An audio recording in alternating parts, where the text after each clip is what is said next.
Ferdinand Magellan was the man who proved that the world was round. Ferdinand Magellan showed extraordinary courage by setting out to sail around the globe when there were still many who believed the world was flat and that he would fall off. Magellan was born in Sabrosa, Portugal around 1480 and studied navigation at an early age. In 1505, Magellan traveled with the new arriving Portuguese viceroy to India and got his first taste of sea travel, the itch to explore.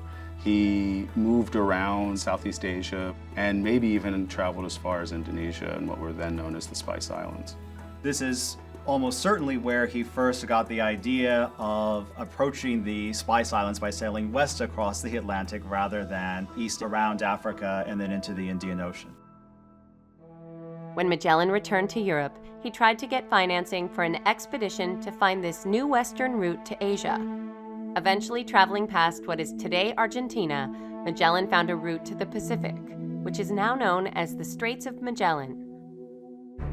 Crossing into the Pacific, what Magellan had expected would be a relatively brief voyage to reach the eastern coast of Asia turned out to be 6 months in the open sea before they finally made landfall at Guam, at which point the sailors were, of course, near starvation. When Magellan and his crew arrived in the Philippines, this was charted territory. They knew where they were. While still in the Philippines, Magellan was killed by a poisoned arrow on April 27, 1521, in a battle with the locals. His crew continued on without him, and finally reached Spain in September 1522, thus definitively proving that the world is round.